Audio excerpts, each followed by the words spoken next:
পোস্তর অনেক রকম পদই তো ট্রাই করেছেন, এবার একবার ডাল পোস্তটাও ট্রাই করে দেখুন।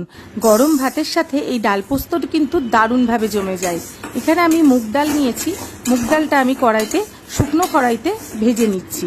তারপর মুগ ডালটা ধুয়ে সেটাকে আমি একটা টিফিন বক্সের মধ্যে দিয়ে অল্প একটু জল দিয়েছি, মানে একদম ছিপি ছিপি জল যেটাকে বলে, মানে একদমই বেশি জল দিলে চলবে না, কারণ মুগ ডাল কিন্তু খুব সেদ্ধ হয়ে গেলেও চলবে না। আর এখন তো কাঁঠালের বীজটা অ্যাভেলেবেল, সেই কাঁঠালের বীজটাও কিন্তু এই প্রেশার কুকারের মধ্যে আমি দিয়ে দিচ্ছি। নিচে কিন্তু আমি জল দিয়েছি। তারপরে এটাকে আমি 2 থেকে 3টে সিটি আপনারা দেবেন, কারণ তার বেশি সিটি দিয়ে দিলে কিন্তু ডালটা একদম গলে যাবে।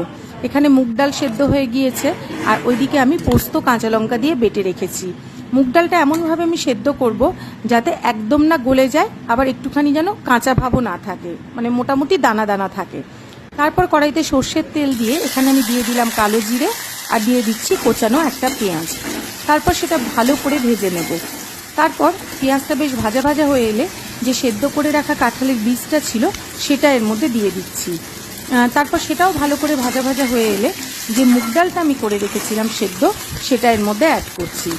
মুগ ডালটা দিয়ে ভালো করে এটাও ভেজে নেব, আর এর মধ্যে দিয়ে দেবো আমি একটুখানি হলুদ গুঁড়ো। যেহেতু আমি কাঁচা লঙ্কা পোস্তর সঙ্গে বেটে নিয়েছিলাম, তাই আলাদা করে এর মধ্যে কিন্তু কোনো রকম লঙ্কার ব্যবহার আমি করছি না।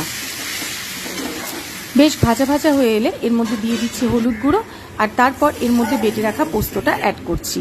তারপর পোস্ত ধোয়া যে জলটা, মানে মিক্সির জলটা, সেটা এর মধ্যে দিয়ে ভালো করে এর সাথে মিশিয়ে নেব, মানে রান্নাটা করে নেব। তারপর এখানে আমি স্বাদ অনুসারে লবণ অ্যাড করব। আর আপনারা চাইলে একটু চিনি দিতে পারেন, কিন্তু আমি এর মধ্যে কোনো চিনি অ্যাড করিনি। ব্যাস একদম শুকনো শুকনো করে নামিয়ে নিলেই কিন্তু তৈরি হয়ে যাবে কাঁঠাল বীজ দিয়ে দুর্দান্ত স্বাদের ডাল পোস্ত। এটা কিন্তু একদম শুকনো শুকনো হয়, প্রথম পাতে খাবারের জন্য কিন্তু দারুণ একটা পদ। বাড়িতে অবশ্যই ট্রাই করবেন।